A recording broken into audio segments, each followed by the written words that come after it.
at a time.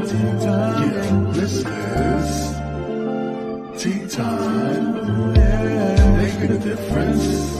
One cup at a time. Tea time. So be sure to grab your tea, grab a seat, and tune in to Miss Liz. Tea time. Making a difference. One cup at a time. Tea time. Tea time.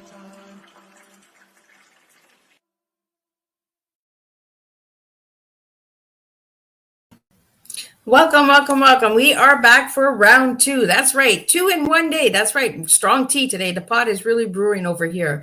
Now we have an incredible guest joining us. Dr. Marni Hill Foderaro is joining us, and she will be sharing her story on trauma and all of her incredible books.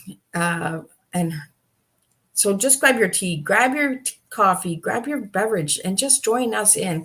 And if you have any comments, please leave them in the comment box, and I will bring them up. But before we get started, we will do just a little disclaimer. So for anyone out there, and then I will bring in my incredible guest. So disclaimer for Miss Liz Tea Times live show. Miss Liz myself is going live using StreamYard. Before leaving a comment, please grant StreamYard permission to use your name at StreamYard.com. Please be advised that the content brought forward for any tea time hosted by myself, Miss Liz, is always brought forward in good faith, however, may bring forth dialogue and opinions that are not representative of my platform. The facts and information are perceived to be accurate at the given time of airing. All tea time guests and audience participation are responsible for using their good judgment in taking any action that may relate to the discussion. The content brought forward may include discussions for some where they may be emotionally at risk, and it is significant to know that this show is engaging in discussion forums only to offer and inspire awareness and connection and is not providing therapeutical advice. If you have any questions about the disclaimer or the panelist discussion, you may freely contact me, Miss Liz, at bookingmissliz@gmail.com. Moving forward, should you choose to voluntarily participate in today's show in any aspect, I, Miss Liz, welcomes you. Should you decide that this show at this time is not made for you, I respect that, and I will see you at a future show at a later date. Now, there we go. We got the disclaimer all out of the way. Now, let's get some little info on the incredible guest that will be joining me today. Dr. Marni Hill Foderaro is an award-winning and celebrity author, speaker, and educator. She earned her doctorate in education from Northern Illinois University and completed postdoctorate studies at Harvard after a very successful and rewarding 35 years career as a high school special education teacher with 12 years as a university adjunct graduate school professor. Dr. Marni's life was forever changed after experiencing numerous trauma-induced STE-Spiritual transformation encounters.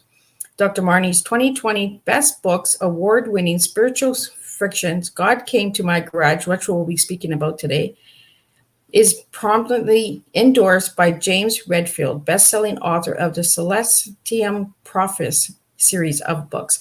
And for more on Dr. Marni, you can check out Miss Liz's Facebook page, LinkedIn, and Instagram, and you will find all of that information. Now, let me get my guests into the studio here with me. Welcome, Dr. Marni. It is a pleasure to have you. Hi, Miss Liz. Thanks for having me on Tea Time. So, Dr. Marni, how did it all begin? Let's get back to the beginning of Dr. Marni, and then we're going to get into the books and all of that good stuff and all the good work that you do. So the beginning, let's see. I was born in Miami, Florida, and shortly thereafter, our family moved to the northern suburbs, the North Shore suburbs of Chicago, Illinois, in the USA. And that is where I spent most of my life, was in the Chicago suburbs. And I went on to go to college in Illinois and teach in Illinois and raise a family in Illinois. And actually had an amazing garage sale that was life-changing after I chose to sort of leave my Illinois American dream. But it was a result of surviving some very challenging situations that I had to deal with. And so I did that and went on to write an award-winning book. And after retiring from my career as a teacher, I moved 3 years ago to the Caribbean, where I live now. And when I moved, I was still doing a lot of healing and trying to make sense of what I had gone through. Um, and I ended up writing a 5-book series called True Deceit, False Love. And that brings awareness to domestic violence, narcissistic abuse, parental alienation. And then with anything, you really need to do a deep dive into your own role and foundational patterns that you bring into relationships. So I also included intergenerational family trauma into the mix. So that is a little bit about me. So I noticed that your books are in the back of you, Dr. Marni, and I noticed that they're different colors. Is there a reason for the colors? Well, I'm just someone who always enjoyed bright colors. You know, even growing up in the Midwest, in the middle of the United States, I was someone who was always drawn to ethnic colors and just bright colors. And I think being a special education teacher and trying to make learning fun for kids and for young adults, you know, we're all multisensory learners. Some people are stronger at hearing, some people are stronger at seeing. And I wanted to be sensitive to that. So I think I always incorporated bright colors into whatever I did. And it just, it sort of turned out that I didn't realize I was writing a 5-book series. I started out writing one book. But then it led into a second book and a third book and a fourth book and a fifth book. And I'm actually writing the 6th and final book in the series. And so I was just drawn to these bright colors. So in this series, what was the first book that you wrote? You know, the first book of True Deceit, False Love is a blue book. And it is actually 15,555 terms and phrases on these family issues: domestic violence, parental alienation, narcissistic abuse. And it came about because I was just trying to figure out what I was going through, and I didn't know any of these terms. And I would write down the terms to look up later so I could connect the dots to my own experience, you know, just to research and learn about what I had gone through.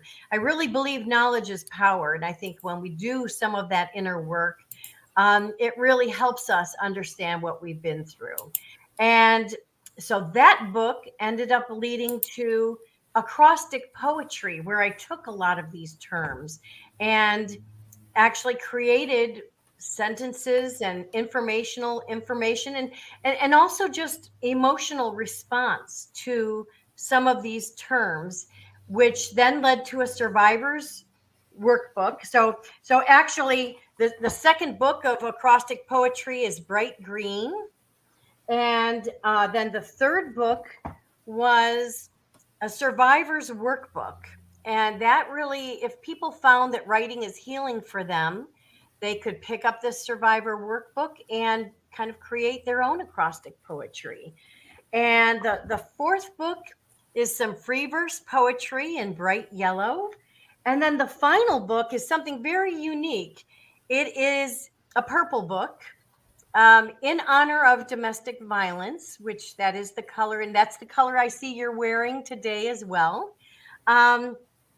This is actually a word search puzzle book because, you know, when we are healing, you know, we need to find different modalities and use different parts of our brain to heal. And I found that word search puzzles really helped me. Any kind of puzzles actually were very helpful in distracting me from the trauma that I was actually enduring, kind of giving me a little bit of a mental break, but at the same time, using the terminology so that I was continuing to learn and understand what I went through.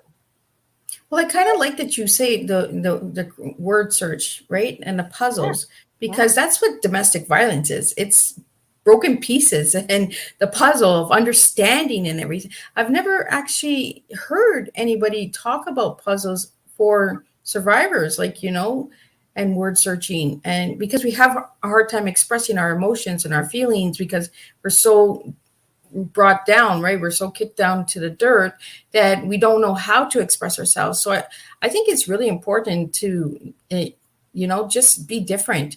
And I see that in the way that you've done the series is you've Right. given a different flavor and a different way of healing in different colors as well. And colors do actually speak loud to people, they're Sure. drawn to certain colors. And that, I know for me, I'm drawn to blue and orange. So when I see blue and orange, I'm like, oh, those two are for sure. Like, I'm like, and it has to do with our favorite colors as well that we're drawn to, Right. so maybe there's a reason for these colors as well for you, Dr. Marni, and because you're drawn to those colors at that time of your healing. Yeah, definitely. I think that, I could make a correlation for each of the books in that series with their coordinating color. And I could make a case for why that particular book, I chose that color for. One of the things I've experienced in my domestic violence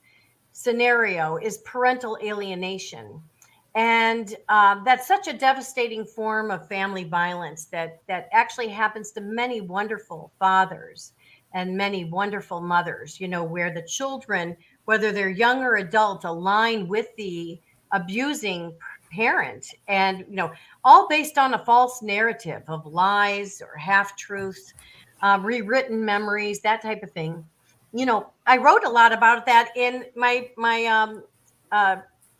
free verse poetry book, and yellow is that color. And yellow to me signifies sunshine and happiness. And even though I've experienced the loss of my living children, they were adults when I chose to divorce after 27 years. My children were 20 and 23 at the time. Now we're going on close to a decade without having them in my life, like I did before.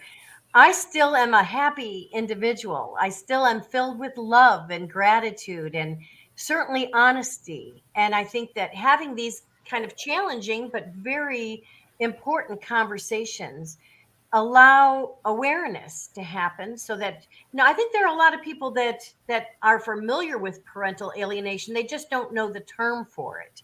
Yeah. They might have experienced it in their own family with the divorce or separation of their own parents. Or as a parent, they might have had a spouse that they have left, or a partner they have left that is just all about destroying them. And they take everything from you. They make you bankrupt. They take your home, your money, your support system, even to a smear campaign.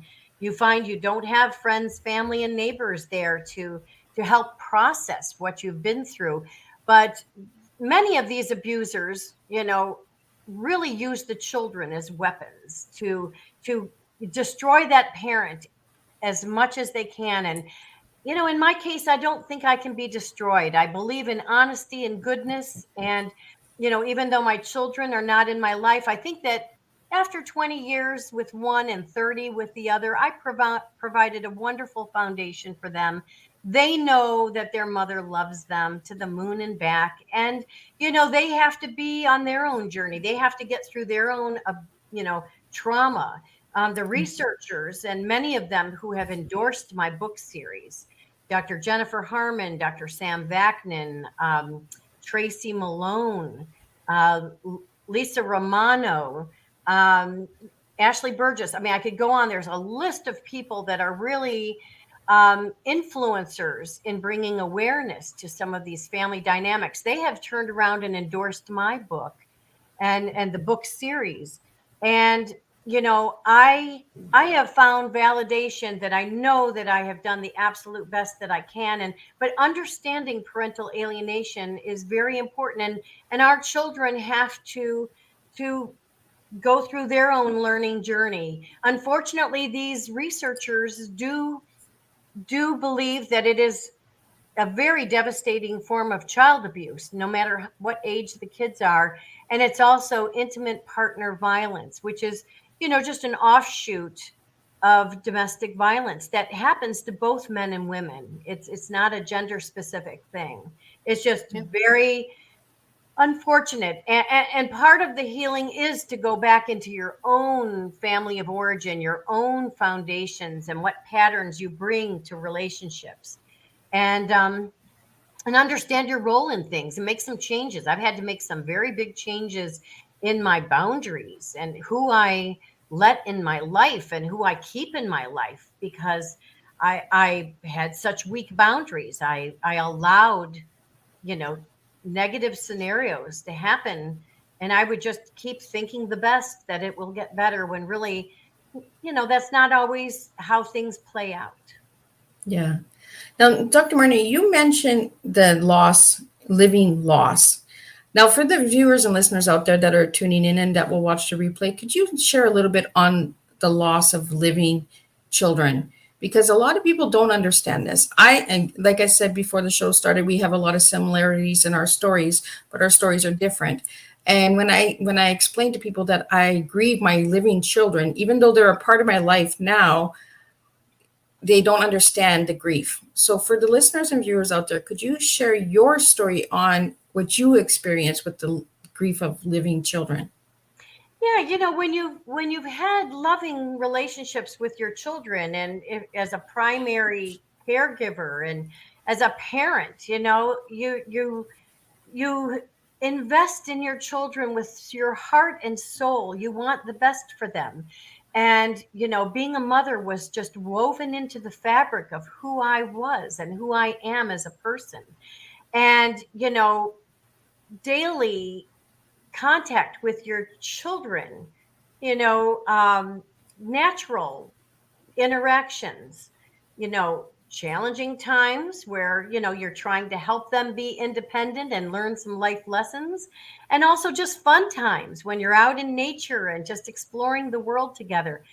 That is abruptly cut off when you are a targeted parent with parental alienation. So, even though it is an abrupt situation, you realize that you haven't seen your kids in a week, they're not responding to your texts or emails or anything like that. And then the week turns into months, and then the months turn into years. And in my case, the years are almost too many to count. It's just so devastating. That is parental alienation. And even though it was abrupt, and it's all intentional, it's very different than estrangement, where you might have a real reason to separate from a family member. It's very different. This is very much orchestrated by a malevolent person who ends up getting other people to join in to aid in the alienation. The reality, even though it feels extremely abrupt, the reality is that the abusers most likely have been working on this campaign of denigration, setting the stage for discounting you with false narratives. But that has been going on many times for years and years before you finally have a light bulb moment and realize that, you're not in a healthy marriage or a healthy relationship. So it was really a learning curve to understand this. But I will say that the learning has helped me cope and accept that this is, a loss that I am grieving. I'm not only grieving the loss of my children, I'm grieving the loss of my dreams. I wanted to stay married because I'm a product of divorce and some abusive, unhealthy kind of upbringing situations. Not all of it, of course, but some of it. And I didn't want that for my own children. I think that contributed for me staying in the marriage for 27 years, even though I had red flags, even before I got married, that I just didn't follow. I projected my goodness, my belief in honesty and fidelity and fiscal responsibility and, just all things good in family. I projected onto the person I was with, and that wasn't his same values. That's a loss. You grieve that, but grieving the loss of your living children is they're not in your life. It's like experiencing a death, but it's got a different twist to it. It does. There's no final You know, There's no resting place. wow, yeah. There's that, you know, they're out there, and you know they're being abused because they're still aligned with the alienator. And you know, as a loving parent, a loving dad, or a loving mom, it is just devastating to know that your children are still in the midst of abuse. You were able to escape. They can't escape. Yeah. They live in fear. They live in alignment. They are isolated. You know, in my case, my two children are even isolated from each other. So they can't even compare notes. They don't have a relationship with each other. And abusers do that. They Yeah. purposely set the stage to make it so that the children are only dependent on them and their side of the family, that anyone else is, it's like an all good, all bad situation, which is just based on lies. And you know, any loving parent, and myself included, believe that children should have a relationship with both parents. You Yeah. know, yeah. So, But that's the way it works, right? There, and it's like I said, there's no resting place. It's a continuous pain and suffering because you know that they're alive, they're not past. You know, when a child passes, you know that their pain has ended. You know, but when they're living, we grieve each and every day. For me, it was the homework time, it was the bedtime stories, it was the picnics and the good moments that I really grieved a lot. At certain times of the day, it would be like, well, we used to do this together and we used to do that together. And then it was like, okay, I have to learn to reprogram myself. Now that my children are all adults, we're all connected, but we've always been connected. That was one thing I wanted, that connection, but there was still that disconnect. You know, our stories are similar, and that's why I really wanted to hear your story, and I wanted to have you as a guest because I believe hearing other women's stories or men's stories actually helps other survivors, because then we don't feel so alone, right? We don't feel so, oh my God, was I crazy? Did I overreact? Did I do did I but you know, overthink this too much? we naturally question ourselves because most people that are targeted, they've been in this situation, they've been gaslit for years. Yeah. They might be accomplished, intelligent, successful people, but little by little, just like that 1944 movie called Gaslighting, you know, where the abuser turns down the gas lights and makes the targeted person feel like they're kind of going crazy, like, you know, that they didn't see what they really saw. You know, they didn't hear what they really heard. They didn't feel, you know, that you're feeling it wrong. You're mistaken. And Yeah. and so you start doubting your reality and your abilities and your worth. And some abusers are so skilled that they can get their targets, their spouses, to quit jobs, to isolate themselves from family and friends, you know, to have no money, so that they are completely 100%, you know, dependent on the abuser. And that's how they like it. And they don't want their mask coming off to you. But eventually truth prevails. I think eventually the mask does slip, and these malevolent people actually expose themselves. They expose themselves. It's like no one has to do it for them. But the damage they leave in their wake is just unbelievable, and it's ongoing. They're very obsessive. They continue to track, troll, stalk, harass, whatever. They want to keep that narrative, that false public persona, going as long as they can. They don't want others to really know the true character of their character. Yeah. And you mentioned a lot of traits that a narcissistic abuser has. You know, they want everyone to think that they're Prince Charming, when behind that closed door, it's Dr. Jekyll and Hyde that you're getting. You know, you don't know what you're getting. You know, it could be the slightest movement that will set that person off.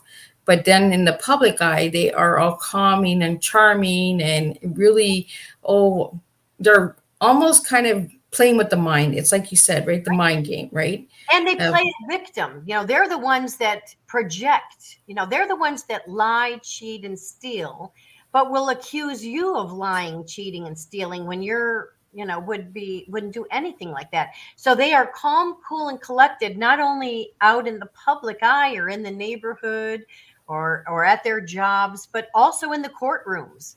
Yep. So it's the loving parent, the dad or the mother that has lost their kids and are just like, they just want some sort of equal justice. They just can't believe that a judge or a lawyer would go along with outright lies, even when you have proof and documentation. They don't care about that. Either by ignorance, they're just not well versed in this kind of personality disorder, and they're undiagnosed, and we're not here to diagnose them. I mean, these people, like you said, have narcissistic personality traits, but most of these people never get diagnosed because they're pointing the finger at other people. They don't do what the targeted person does with that inner reflection and trying to understand the dynamics and understand their role in how everything played out. That's one way you can kind of tell the difference between an abusing, alienating parent and a targeted parent, is kind of, the aftermath that a loving, honest parent goes through. It's a long time to heal in the journey. And I found writing to be very healing, but I also think our voices matter. And, we're speaking the truth, and, not to cause any harm to anyone else. It's just to help other people so that they can maybe, not suffer as much as we have, because they can learn about red flags and how to pay attention to them. They might be able to escape before they are murdered. And some of these people end up murdered, or have an unfortunate suicide or something, even though they never were mentally ill before, ever, never were diagnosed with anything. But, the abuser has this narrative, but they want them destroyed, and many of them want them dead. And they'll actually even, unfortunately kill children just to keep up a false narrative. We read about it in the news all the time, too much. And so we need to bring awareness to this. And you're doing that with your podcast, bringing awareness to so many different things, and what you stand for with your tea is pretty amazing. Well, I like that you brought in the tea, because we're going to jump into Dr. Marni's tea and find out what her tea is. So for all the listeners and viewers, if you're tuning in, please let me know where you're tuning in from, because I always love to hear where you're tuning in from. And if you have any comments or questions, or even just a little support, just a little heart, throw it into the comments and I'll pop it up onto the screen here. And if you're checking out the replay and you want to find out any information, all of my guests will be in the description of the videos and the audio devices, so you can find all their information there as well. So Dr. Marni, what is your tea? All right. Well, and I'm a fan of acrostics, because the second book in my 5-book series, True Deceit, False Love, is all about acrostic poetry, using letters to stand for things. And as a teacher, I would always use acrostics or letters to stand for things to help kids remember certain things they needed to learn. But so my tea, let's see, I would say my tea, so it's TEA. My tea is trauma survivor, because I am a trauma survivor and a domestic abuse survivor and a survivor of intergenerational patterns, as well as the unfortunate dynamic we talked about of parental alienation. So my T is trauma survivor. E would stand for educator. I was a teacher for 35 years in the Chicago suburbs. I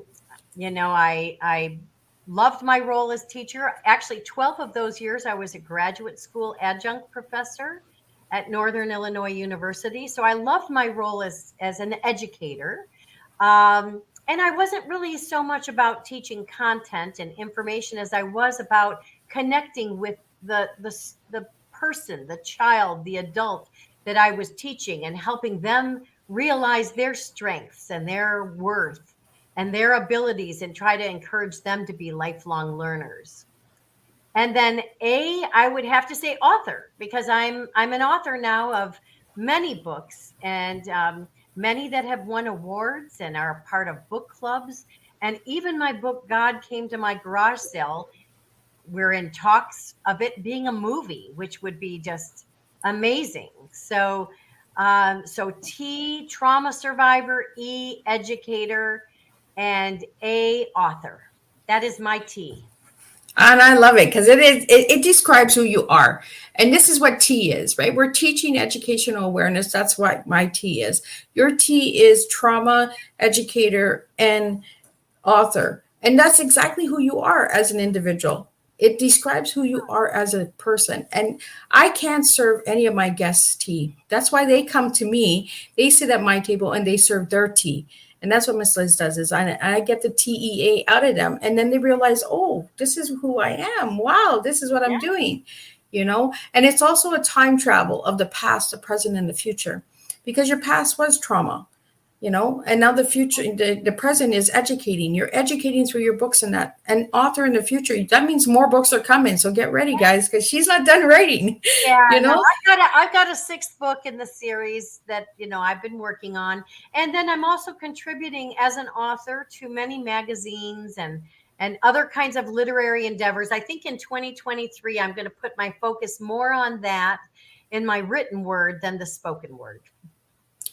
And writing is healing. You know, the voice is healing, but writing is healing as well, because it's releasing onto the paper. It's coming from us, and the words are being written by us, right?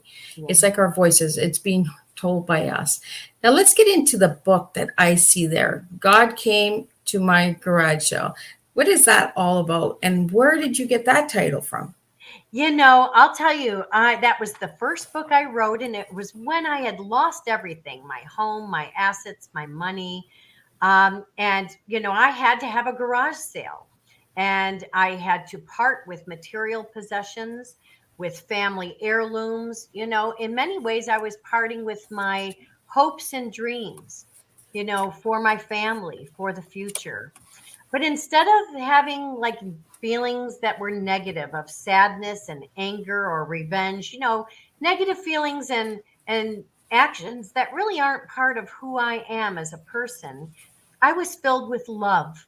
I was filled with compassion and gratitude. I looked back at my home and I just was like, you know, even though I had lived in a false reality with a lot of deceit, believe me, a lot of deceit that eventually came to light, I had so many wonderful memories there, you know, of our family and of my children. And some miracles came my way. You know, really spiritual miracles that were life-changing. I later, with my research, because I'm always someone that wants to look into things, I realized what I had were spiritually transformative encounters, very much like a near-death experience, sort of out of body, slow motion, being shown something otherworldly, but the feeling was of love and compassion, and that I would be okay. Even though I was making the choice to leave this marriage, I was making the choice to stay true to my values. And in order to do that, I needed to escape what I was in. And so I had so many of these miracles that happened. And again, with my research throughout the garage sale, I kept on saying, did God come to my garage sale? You know, is there something more going on here? And that was saying a lot for someone who actually grew up atheist with no foundation in religion or spirituality. I mean, I found that little by little as I was an adult. But boy, when I had this trauma in my life, and I think a lot of awakenings happen as a result of deep, dark trauma, I was shown love and light and goodness. And so much so that I wanted to write a book about paying attention to signs and synchronicities all around us. You know, because even in an everyday mundane situation, God can come to your garage sale. So it's not a religious book. It's more of a spiritual book about an atheist woman who loses everything. Kind of sounds familiar.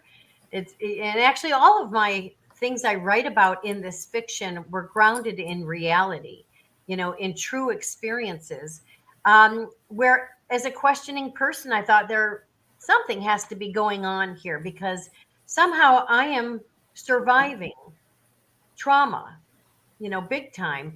And it actually was preparing me to survive even more trauma after the many years of repercussions as a result of my decision. Because, abusers are like predators. They don't let their prey go easily, Oh, so, so even though you've moved on and I've moved on, I live in the Caribbean, I found love again. I'm happy. I'm enjoying passions that I like to do with writing and travel and spending time in nature. You know, Less evolved individuals are stuck and they want to keep engaging in chaos and negativity. They want to keep their narrative going at all yeah. costs. And you can only pity them and pray for them and just hope that in general the world's light bulb will go on for anyone that has any kind of intention to harm other people, and they might want to change and say that's not how the world should be. We should be Yeah. about love and compassion.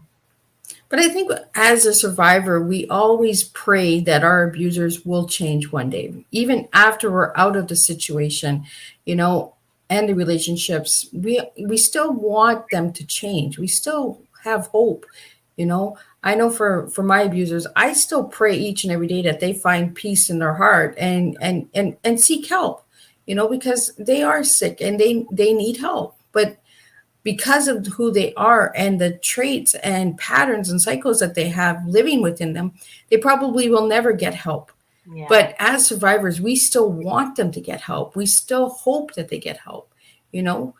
And then when you have children with these abusers, you want so much for your children to have a happy life, Yeah. to release. They shouldn't have to go through this alignment and they've been taught to hate half of who they are, Yeah. half of their DNA. And the truth eventually comes out, but so much damage is done. And we want, so if there's any little bit of inkling, of wanting your abuser to change, not only just in general that there should be goodness and light in the world, but you want your children to just be able to have a happy life and not be fed a false narrative and live in a lie. Well, and you said it, you know, you say that they hate half of themselves. As a mom, that's hard for us to, you know, we created these children and half of them hate themselves, you know, because of the situation that we were in and that we had put them in. And I was like you, Dr. Marion.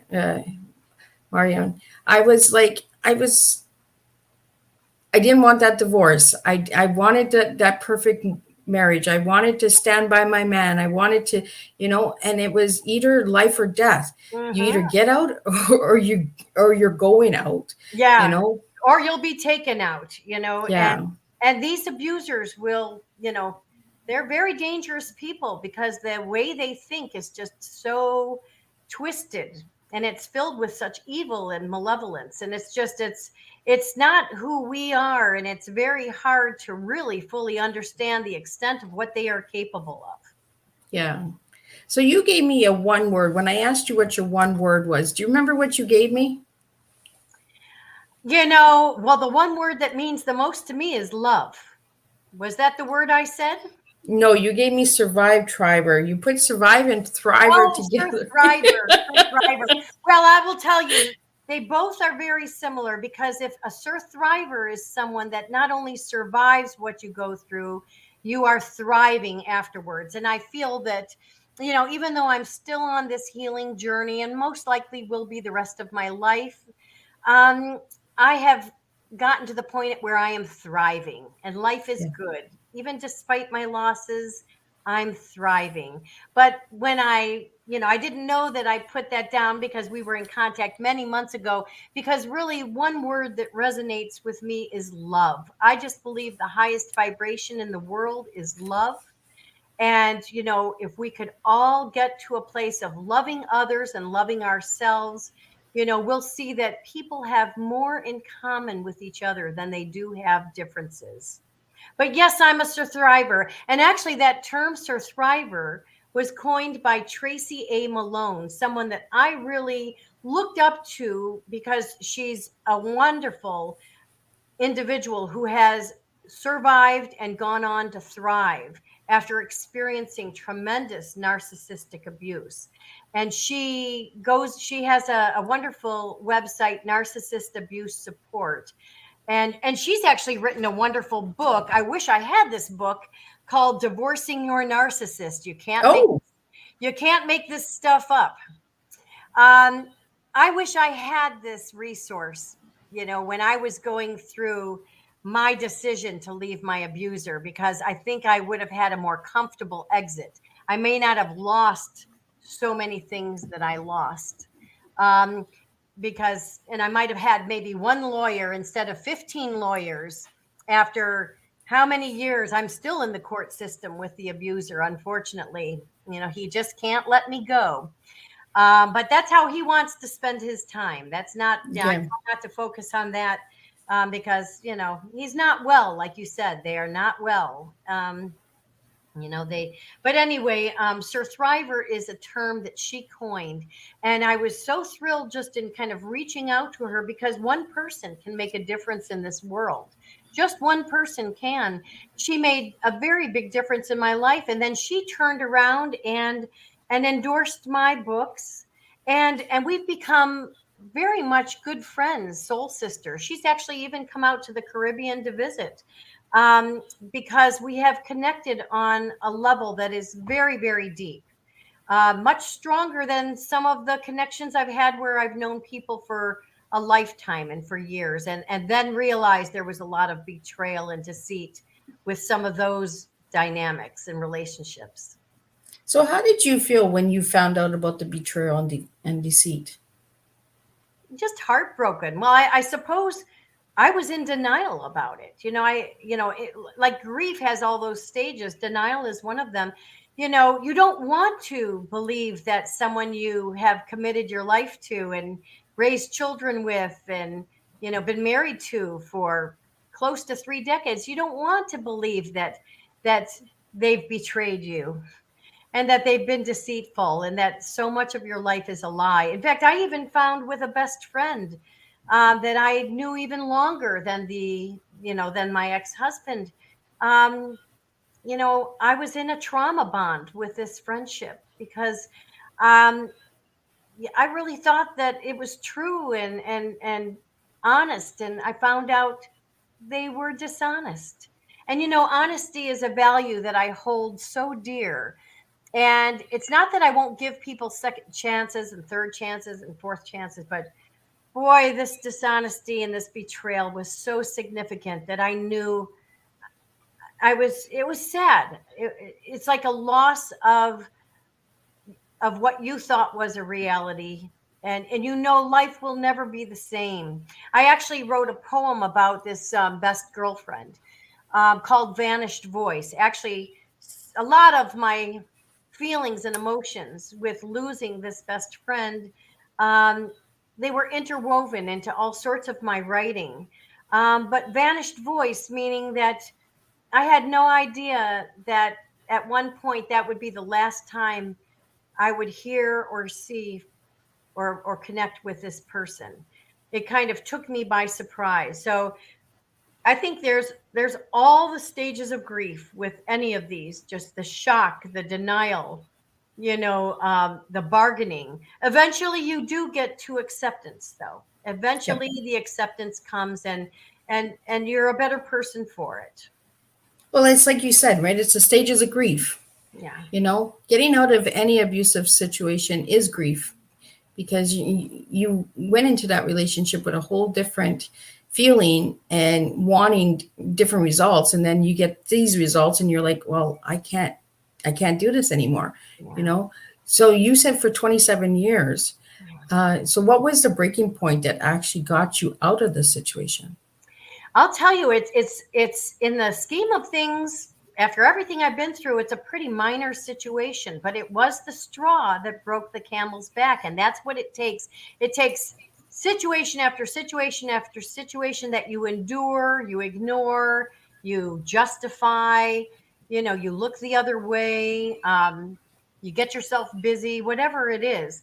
I was just out for dinner with him and one of our adult children, and unintentionally he confessed and it all involved money manipulation. He was someone that's obsessed with money and juggling money and moving money from one account to another. And of course, later on, I find out there's just so much deceit with money, with our family's money and our investments or whatever. And money to him is power and control. That's why I'm still back in the court system with him. And it's all about money. He doesn't need the money. He makes double, triple, quadruple what I make. But he wants that hold. Wants that hold. It's not about money, but it appears like it's about money to the court system. But it was just over pizza with these unintentional confessions. But boy, I was finally at a point where I paid attention. Actually, it involved stealing some of our children's money without asking, without just sort of announcing that thousands and thousands and thousands of dollars was something that he needed. And then I'm thinking, okay, of possible addictions that, But you always go to the worst extreme, right? Yeah, you don't know. You don't know. Some people that are in these situations find that their significant other actually had a family with another, partner, has kids with other people, across the globe, across the nation, whatever. I mean, it's unbelievable, some of these scenarios. Even when you think it's too bad to even be real, it's real for someone. Believe me, it's real for someone. But it was then that I couldn't unhear what I heard. I couldn't put connect the dots, unconnect them after I connected the dots. And then it was shortly later, a day or so after, that I was physically assaulted, slammed up against the wall, finger in the face. Don't you dare divorce me. And if you divorce me, I'll take your home, your money, your children. And he did just that. But that even was bizarre to me. Why would someone say, don't you dare divorce me? I never talked about divorce. It's like he knew that I knew, and the game was up. Yep. And it was like a point of no return.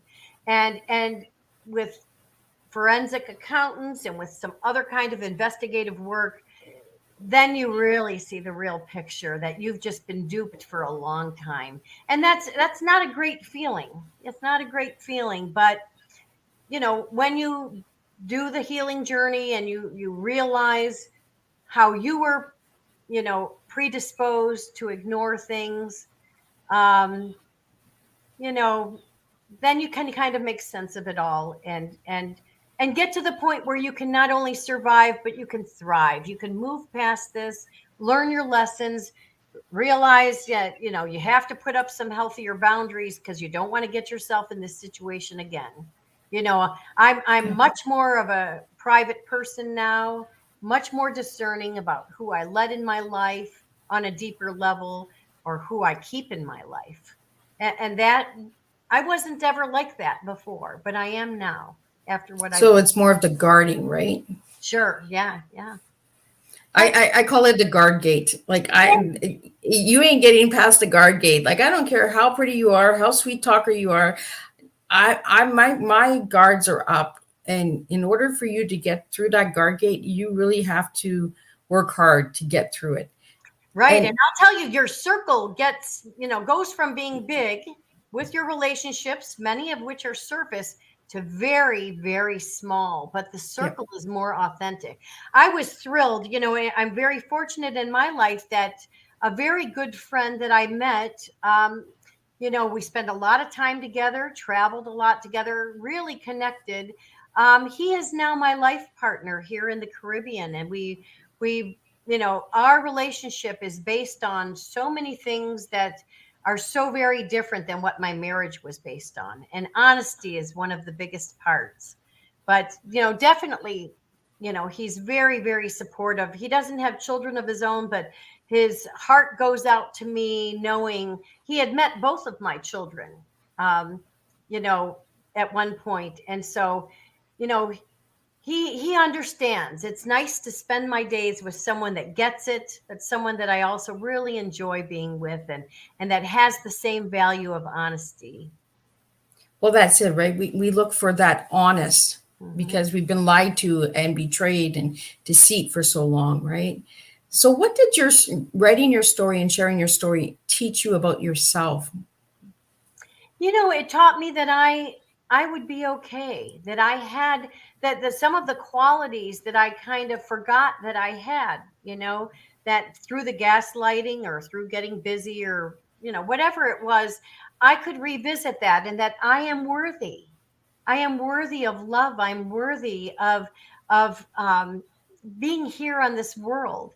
And I think that it has taught me that our voices matter, and that sharing our stories, either in podcasts like this or helping a stranger, or whether it's putting ideas and concepts in the written word, in books, and in some tools and resources that could maybe help other people, is really so very important. It seems like so many people that have handled adversity, and that could look very different for different people. It might not have anything to do with family trauma, but they still have gone through adversity. When people get to the point of where they want to share their experiences or wisdom and reach out to inspire others, that they can get through it, I think that's a big turning point in a person's life. So what message would you have for a woman who's going through abuse right now? I would say, first of all, get yourself to a place of safety, because, anything can happen and does happen. But I would say pay attention to some red flags. Learn about what are red flags with isolation and gaslighting, and when your partner is saying, oh, I've got another late night at work, or I have to go away for a weekend, when their job doesn't entail that. If they're very secretive, if you find you're dealing with a secret agent man, and it can be for women as well, but someone who is very secretive, with regards to texting or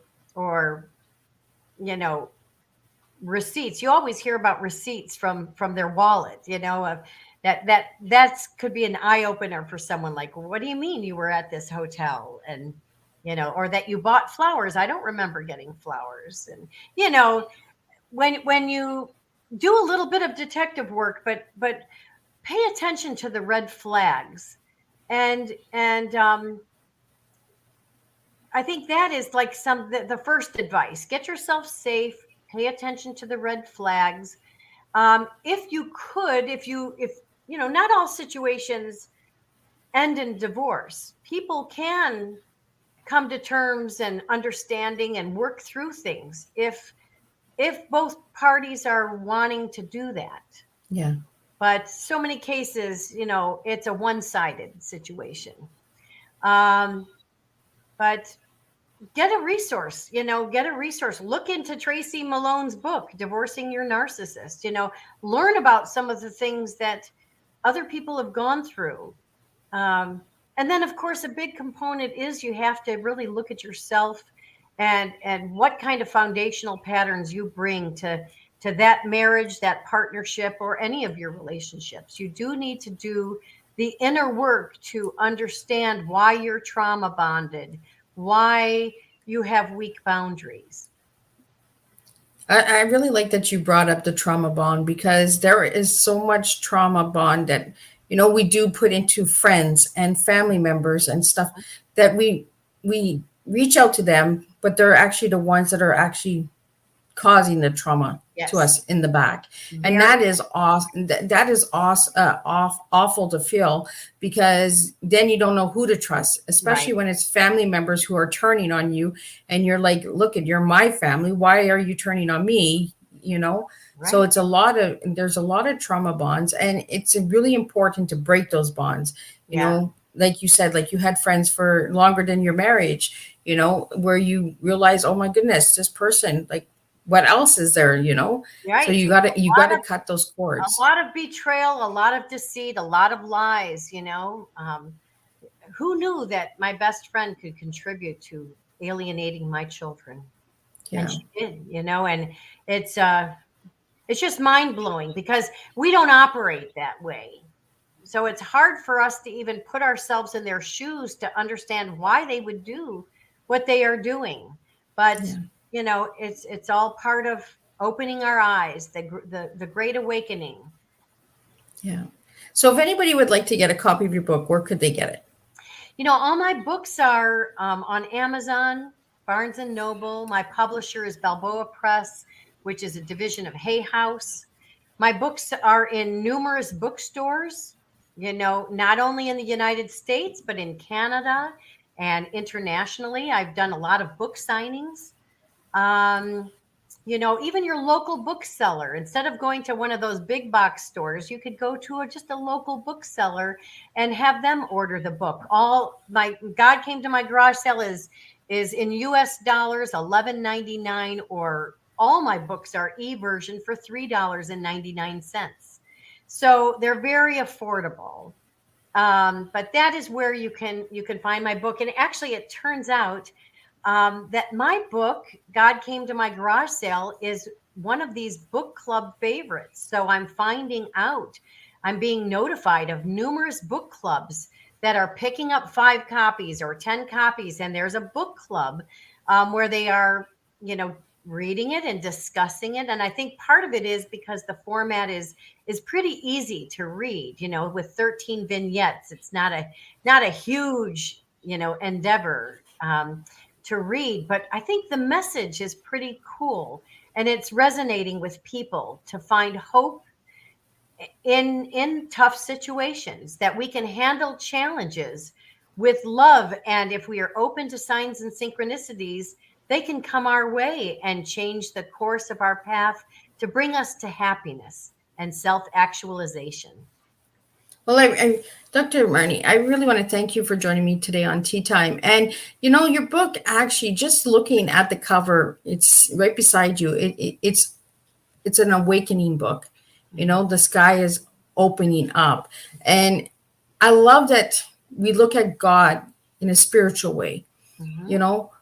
Why do we always have to put it as a religious way? I love that you're putting it as a spiritual way, because it is a spiritual journey getting out of any form of abuse relationships. The journey is within ourselves, that we have to take those steps to get out of those steps, because we get into the patterns and cycles as well, like you said, and then we're like, oh, well, we have to look at ourselves now. Do we want to continue this pattern for the next 20, 30, 40 years, where we finally have that straw that breaks the back and says, no, we don't. And that's kind of the awakening of God saying, you got better things to do. Yeah. Let me take you on a different journey. Let me take you to a different garage sale, Yeah. But it was a true honor to have you as a guest today, and sharing your story and sharing the colors of the books. And I really want to thank you for creating this series in a different way, and an educational way, and a healing, self-healing journey, because sometimes we pick up a book and it's her story, it's his story. How's that going to help me? Where you've created a story where this is your story. Right. It really is. Other people, it doesn't matter if you're a man or woman, a grandparent, an abuser, a survivor, a child. I kind of get the message across through all different perspectives, So thank you for your kind words, Miss Liz, and for your support and for your interest in having me on Tea Time. I really appreciate being here. Well, it was an honor having you. And like you said, we spoke a couple months ago. So, and I really want to have stories on that I can resonate with as well, who helped me as well, because having you today has helped me understand some of my journey and some of my healing as well. Having other stories shared actually helps other survivors, and you've helped me today. So I want to thank you for that. And I want to thank you for coming on Tea Time and sharing your story, because I know it's not an easy one. And I want to thank all the viewers and listeners out there who do tune into Tea Time with Miss Liz.